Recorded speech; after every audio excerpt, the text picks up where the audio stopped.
Grafismo esotérico.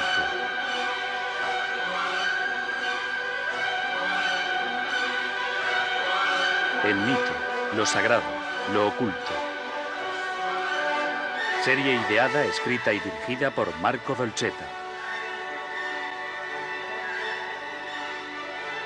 Los ovnis, el arma secreta de Hitler.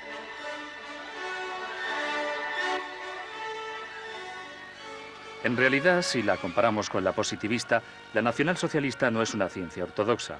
Conceptos como el de desintegración de la materia, implosión, sol negro, objetos voladores, tierra hueca o hielo eterno contra el eterno fuego son teorías que en un primer momento nos pueden dejar perplejos y desconcertados. Sin embargo, si se las estudia más profundamente y sobre todo si se las considera como tentativas de aplicación física de lo invisible, metafísico y oculto, las investigaciones del Tercer Reich toman un aspecto totalmente diferente. Nos muestran incluso otro mundo y nos ofrecen una visión de la realidad completamente nueva, lúcida y coherente. De hecho, la ciencia nacionalsocialista nos abre las puertas a un mundo paralelo y llega a sugerir que la ciencia ficción es más científica que la ortodoxa. Teniendo en cuenta todo esto y como consecuencia de las avanzadísimas investigaciones físicas y aeronáuticas del Tercer Reich, el fenómeno de los objetos voladores no identificados se convierte en algo terrestre y no de otros mundos, pues estos son el resultado de tales investigaciones. El 14 de diciembre de 1944, el New York Times publica el primer artículo sobre ovnis. Bajo el gran titular Floating Ball is New Nazi Air Weapon, la bola flotante es una nueva arma nazi, podemos leer: acabamos de recibir la noticia de que una nueva arma alemana ha aparecido en el frente occidental. Aviadores de la Armada estadounidense afirmaron haber avistado en el espacio aéreo alemán unas esferas plateadas. Estas volaban solas o en formación y algunas parecían casi transparentes. Las anteriores descripciones corresponden a los ovnis de mando electrogravitacional, de los cuales hablaremos más adelante. Posteriormente aparecen noticias sobre artefactos voladores alemanes de construcción secreta. En concreto, tras la capitulación de las Fuerzas Armadas alemanas, se divisan en los cielos de la Europa del Norte escuadrillas enteras de Ghost Rockets. Este era el nombre que se daba en aquel período a los objetos voladores desconocidos. Se avistaban sobre todo en el espacio aéreo de la península escandinava. Allí, en Noruega, las tropas alemanas permanecieron hasta el último momento. A partir de 1944, aparecieron ovnis de todo tipo. Hasta 1947 se observaban de vez en cuando, pero posteriormente se hicieron visibles cada vez con más frecuencia. ¿Qué misterio se escondía tras ellos?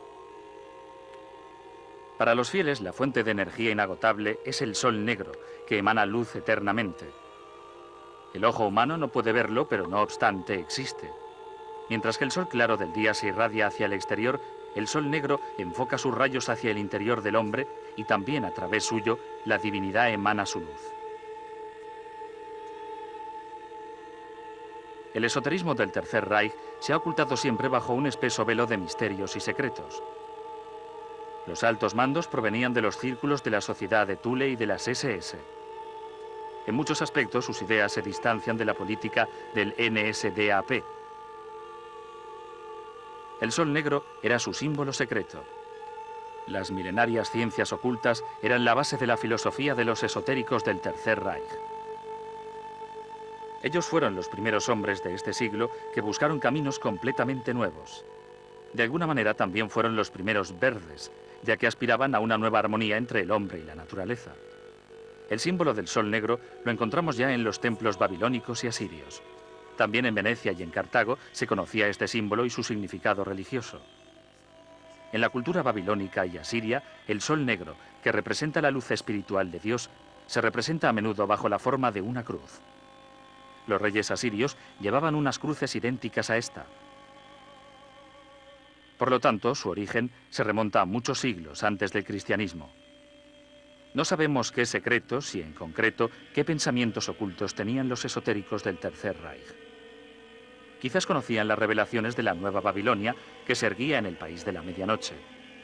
Según estas, el tercer Sargón, el salvador de la opresión, aparecerá en tierras extranjeras. Llegará desde el norte de improviso. Con un gesto suyo, todo temblará. Su poder será invencible. No pedirá nada a nadie y será omnisciente. Una multitud de fieles les seguirá. El tercer Sargón les dará la luz y ellos dominarán el mundo. Actuáis de manera errónea.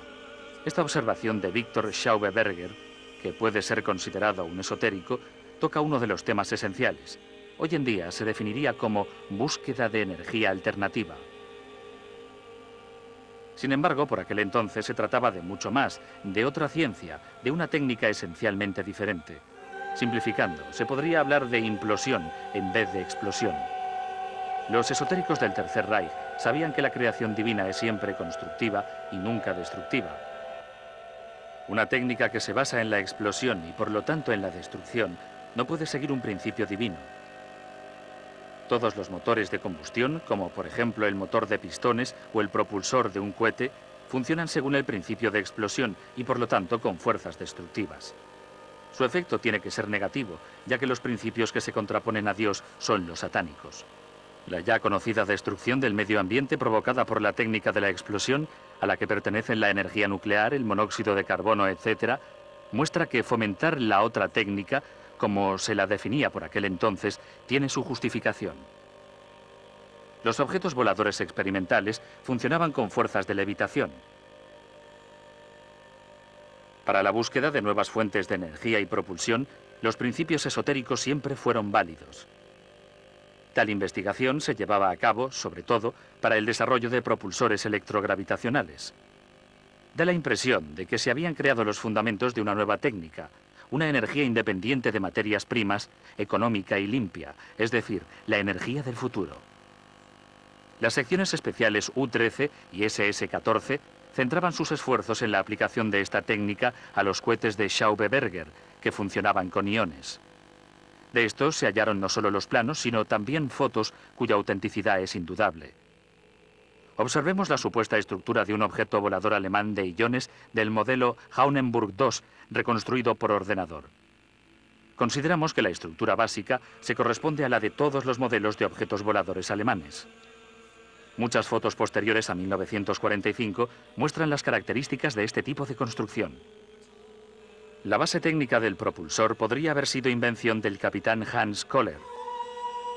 Se sabe que todavía en 1944 la AEG y la Siemens estaban organizando la producción en serie de convertidores del modelo Kohler. El propulsor Kohler necesita relativamente poca energía inicial para activarse, más o menos tanta como su acumulador eléctrico. Al poco tiempo de haberlo conectado, el convertidor Kohler no solo es autosuficiente, por lo que concierne a la energía, sino que también la produce, aunque sin violar el principio energético. La energía no nace de la nada, más bien se trata de una conversión de fuerzas del campo gravitacional en electricidad utilizable. Este es, si se lo controla, un principio de una simplicidad genial. Aquí tenemos unos croquis. Forman parte del desarrollo del Haunenburg II y nos ofrecen una idea precisa del interior de este cohete. Es probable que artefactos de este tipo fueran fabricados para ser independientes durante largo tiempo, como si se tratara de un buque. Por lo tanto, disponían de un espacio para vivir y dormir. La fuente de propulsión estaría en el centro del cohete, mientras que las poleas que se encuentran a su alrededor podrían formar el motor. Pero también se experimentaba con cohetes de propulsión convencional, probablemente como primera fase, ya que todavía no se disponía de mecanismos convencionales con regularidad. Bajo el nombre de V-7 se construyeron diferentes prototipos de cohetes.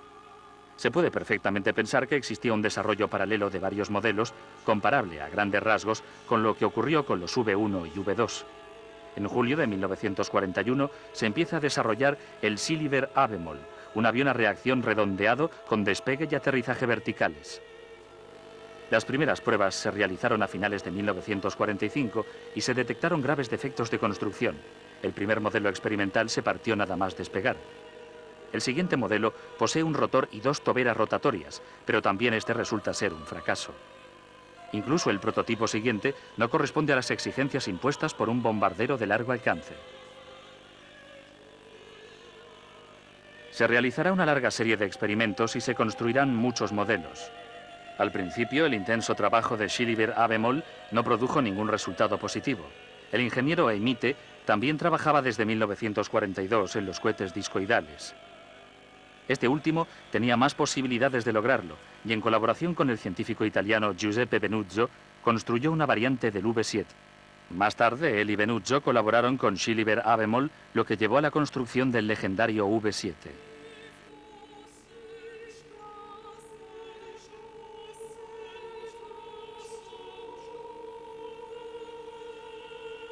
El doctor Emite refiere a Adolf Hitler los resultados de sus estudios y de sus prototipos. Hoy, 17 de abril de 1944, bajo mi dirección y en presencia de los jefes de la aeronáutica militar, se ha probado en el cielo báltico la nueva arma de represalia. El siguiente listado contiene las características generales y las prestaciones del cohete discoidal. El V-7, un helicóptero supersónico equipado con 12 turbobloques del tipo BMW 028, ha alcanzado una altitud de 20.800 metros durante el primer vuelo de prueba y una altitud de 40.200 metros tras el segundo despegue. Como carburante principal se ha usado el helio. Y el desarrollo de los platillos volantes continúa madurando.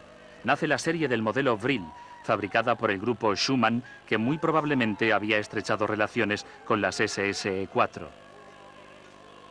Los trabajos con los cohetes no convencionales no compiten solo con el tiempo y el curso de la guerra, sino que existe también competencia con los muchos proyectos convencionales.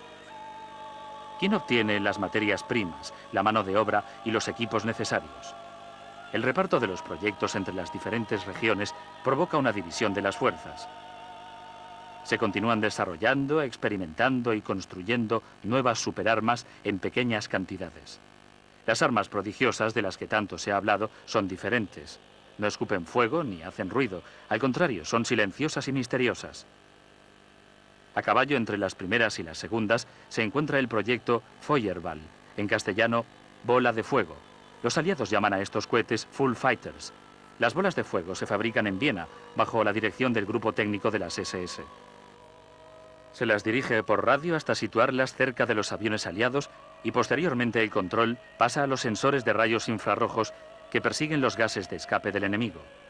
El objetivo de estas bolas de fuego es crear interferencias en el radar enemigo. Un modelo posterior equipado con Klystron, unas válvulas especiales, debía anular los dispositivos de elevación de los aviones enemigos. Efectos de este tipo, provocar una interrupción en la corriente eléctrica o desconectar los dispositivos de encendido, se convierten pronto en una de las características más típicas de casi todas las versiones de los ovnis. Me llamo Konrad Dannenberg y fui el ayudante de Bernhard von Braun en la ciudad alemana de Peenemünde. Después de 1945 me trasladé a Estados Unidos, donde colaboré con él en el proyecto Luna. Durante la guerra trabajé en el desarrollo de las V-1 y las V-2. Nosotros los científicos teníamos programas de trabajo muy precisos y cada uno trabajaba en sectores muy delimitados. No excluyo en absoluto que en Praga o en Viena se haya conseguido llevar a cabo un despegue vertical o superar los 2.000 km/h con los llamados platillos volantes, que en la aeronáutica se llamaban V-7, es decir, arma de venganza o represalia número 7. Usted tiene que tener en cuenta que la investigación en aquellos años estaba avanzadísima. De hecho, disponíamos de cualquier medio. La economía bélica nos consideraba a nosotros, los científicos, sumamente importantes y a nuestras peticiones absolutamente prioritarias. Por lo tanto, no había ningún límite para las investigaciones. Esto nos reconduce a las historias sobre las astronaves propulsoras electrogravitacionales de la serie Haunenburg que se desarrollan y construyen para las secciones secretas U-13 y SSE-4. Hasta el armisticio, en mayo de 1944, la Gran Alemania disponía de astronaves electrogravitacionales modelo Haunenburg y Vril, así como probablemente de diversos Emite-E-7 preparados para el despegue. El vehículo espacial Haunenburg funcionaba con un propulsor electrogravitacional en combinación con un generador Van de Graaff, un magneto de accesión Kohler, un generador de corriente de energía Kohler y una dinamo cónica de corrientes parásitas del modelo Marconi. Es fácil imaginar cómo era el interior de un platillo volante alemán. Estos dibujos representan con claridad una versión de una serie experimental del modelo Haunenburg II, que aparece en la mayor parte de las fotos disponibles. Probablemente se fabricó una serie reducida de este modelo experimental. Aquí es fácil ver la disposición del espacio y la diferencia de altura entre el cohete y el hombre.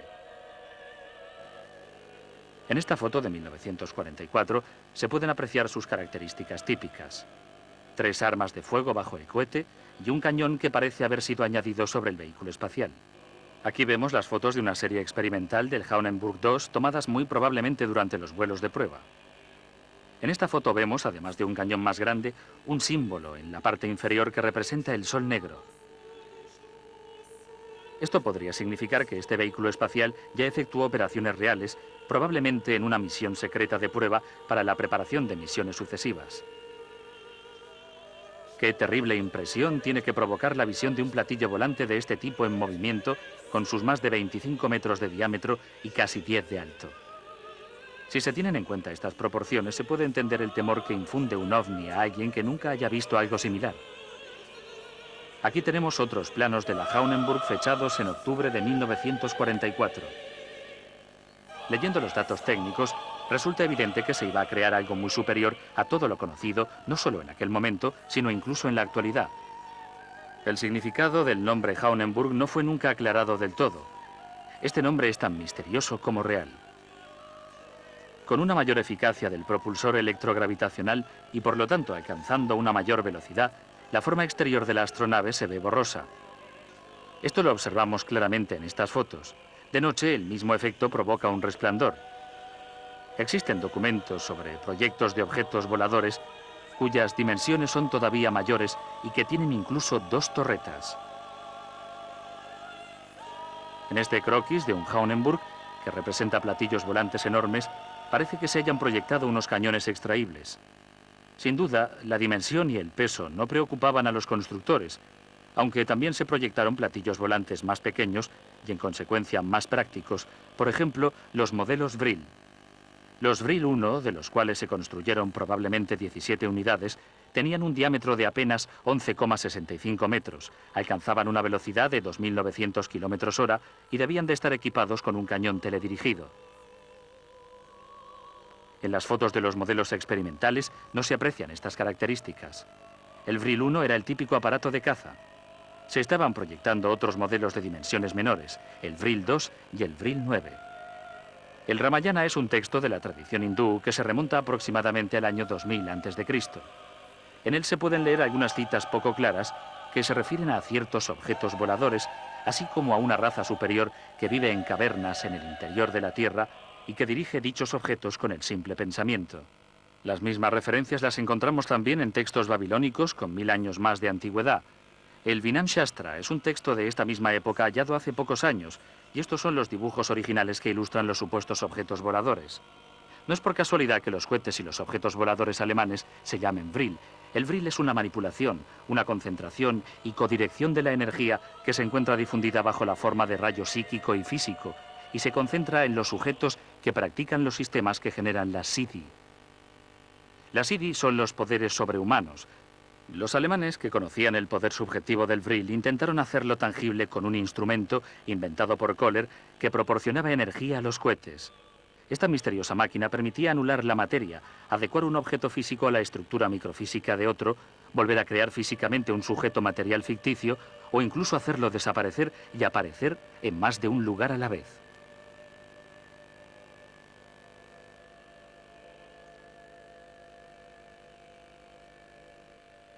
Es interesante esta ampliación de un detalle donde se ve claramente a un piloto en su cabina. La sociedad alemana Vuring, situada en Wetter, nos proporciona unas publicaciones sobre el tema de los ovnis.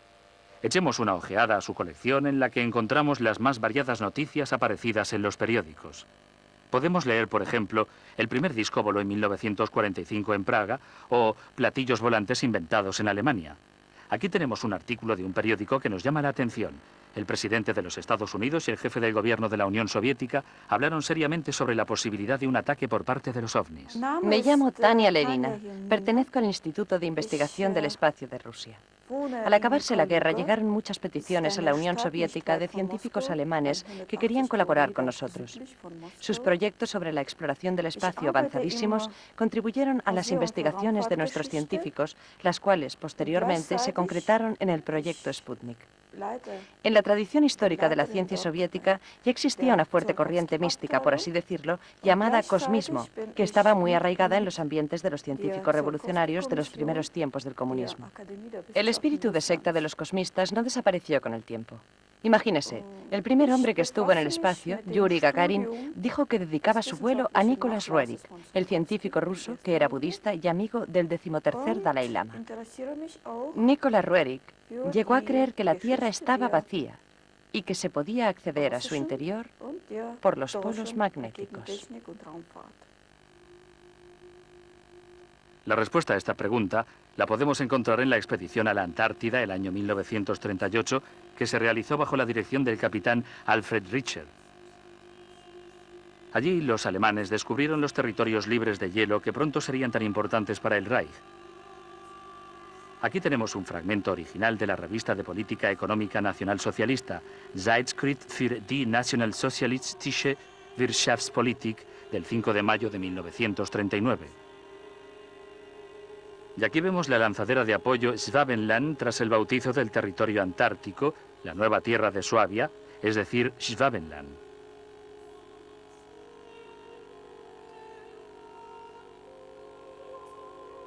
Los miembros de la expedición alemana, realizada entre 1938 y 1939 a la Antártida, toman posesión para el Reich de esta tierra deshabitada.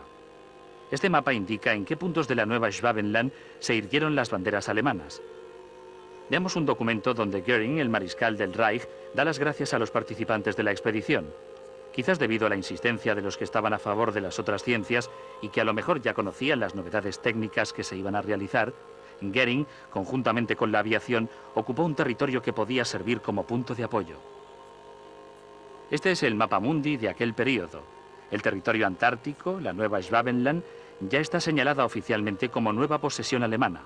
Aquí podemos ver al equipo de la lanzadera de apoyo Schwabenland con su capitán Richter en el medio. En el momento de la Segunda Guerra Mundial, en el que los bombardeos alcanzaron la máxima intensidad, este equipo recibió al almirante general Dönitz y los sumergibles alemanes en misión especial secreta. Los detalles de esta misión todavía no han sido aclarados, pero se sabe que depositaron las armas de reserva para el último batallón. Los sumergibles alemanes cruzaban en aquel período todos los océanos, ya fuera como cazadores o como objetivos. En este período ocurren muchas cosas extrañas, como por ejemplo el hecho del transporte de hombres y equipos para los submarinos. Estos últimos están constantemente en contacto con los de sus aliados y amigos japoneses. Pronto, la Marina alemana posee una base para sumergibles en el extremo oriente para poder colaborar mejor con Japón. Todo hace pensar que los investigadores japoneses colaboraron en las estrategias militares alemanas. El tráfico de submarinos entre Japón y Alemania estaba organizado de manera extraordinaria, y lo que la unión de los geniales inventores alemanes y japoneses pudo producir es fácil de imaginar a la luz de los datos actuales. ¿Hacia qué objetivos secretos se dirigían los submarinos alemanes en esta fase de la guerra? Es probable que uno de estos fuera la Antártida. Los aliados todavía mantienen en secreto los documentos relativos a la guerra submarina, lo cual sin duda no es una casualidad. Hay más de 100 sumergibles alemanes desaparecidos durante la Segunda Guerra Mundial que todavía no se han encontrado. No se los declaró destruidos por el enemigo ni hundidos por los mismos alemanes. Simplemente desapareció sin dejar huella una flota entera de sumergibles, entre los cuales se encontraban los modelos 21. ¿Pero 100 sumergibles pueden desaparecer sin más? ¿O quizás tiene esto algo que ver con los sumergibles fantasma avistados a partir de 1944? ¿Existe un búnker en algún lugar por debajo de los hielos eternos? En los documentos oficiales se lee simplemente asunto no aclarado, asunto no aclarado, asunto no aclarado. En los astilleros donde se construían los sumergibles alemanes se desarrolló una construcción modular de los submarinos. Estos, sobre todo los nuevos modelos 21 y 23, se construían por módulos con motores individuales para poderlos desmontar en cualquier lugar con medios relativamente sencillos. Por otra parte, los grandes submarinos de carga del tipo 10 podían transportar cada una de las piezas. Todo esto podría esconder un significado especial, los preparativos para la guerra después de la guerra. Esta es la foto de un sumergible fantasma cuyo origen se desconoce, y para poderlo comparar, aquí tenemos un sumergible alemán del modelo 23. También en Groenlandia había bases alemanas. Este dibujo, que se publicó después de la guerra, da una idea de la posible construcción de búnkers secretos para ovnis. El 8 y el 9 de mayo, las armas dejan de disparar en Europa. La oscuridad desaparece y domina la luz. Los cadáveres de los héroes caídos se descomponen a los pies del monte sagrado por la profecía babilónica del venablo de Marduk. El almirante general y presidente del Reich, Karl Dönitz, firma la capitulación de los 3 cuerpos de las Fuerzas Armadas alemanas. Sin embargo, el Reich de la Gran Alemania nunca capituló y, por lo tanto, oficialmente, tampoco Alemania. Marduk arrancó el venablo del suelo, lo lanzó con todas sus fuerzas sobre la tierra y al mismo tiempo Ishtar ordenó a las estrellas que emanasen una nueva luz. Más tarde aparecieron los ovnis en el cielo de la Tierra y no es una casualidad que se parezcan a los objetos voladores alemanes. Ya en 1939, al principio de la guerra, se decía: ¿y cuando el enemigo invada Alemania entera? Se seguirá la guerra desde fuera. Sino que son por esas cosas acausales del destino, como para usar la palabra del mismo profesor Jung, que yo he llegado a esta certeza y conocimiento, y que era justo que llegara porque realmente, por mi mismo libro que yo he escrito sobre el profesor Jung y sobre Hermann Hesse, El Círculo Hermético, que ha sido publicado en italiano por Ubaldini, Astrolabio, y que está publicado y sigue publicándose ahora en Grecia, en Japón, en Persia, en distintos países. Era lógico que yo llegara a este conocimiento, tal vez, y tal vez por mi misma vida. Yo creo que ninguno de los dos perteneció a ninguna sociedad esotérica especial, que no fuera conocida. Lo que sí es que no fue conocido que pertenecieron. El profesor Jung era masón. Cuando yo estaba en Suiza, mi vecino, un ex diplomático, un día me llega a un diario y me dice: ¿sabes? Se ha publicado la lista de los masones de Suiza y aparece el profesor Jung. ¿Qué año es? Esto fue hace...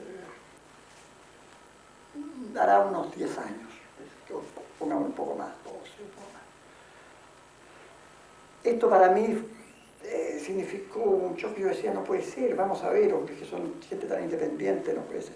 Pero luego, pensando bien, la vida y las reacciones de Jung se explican así. Y en cuanto a Hermann Hesse, yo no podría asegurarlo, pero sí podría decir que la simbología de Demian es la simbología masónica. Eva, los hijos de la viuda. Cuando yo quise, un día, yo visité mucho la torre de Bollingen, varias veces, pero yo no tenía idea que la torre de Bollingen tenía un Sancta Sanctorum. Al interior. Y cuando supe, se lo pregunté al nieto, que estaba ese día allí, y que quería verlo, y él primero hizo cosas muy raras. Abrió una llave, se lavó las manos, se mojó la cara, y luego se retiró como para hacer consultas, algo, y volvió y dijo: no se la puedo mostrar. Esta torre, este secreto, este subterráneo, como fuese, estaba pintado con pinturas del profesor, mismo de su mano. ¿Esta revista? Se ha detectado una amenaza. Dibujos, porque él había hecho varios mandalas y cosas por el estilo. Entonces, segura, es indestructible. Esta es la nueva dispersión del futuro.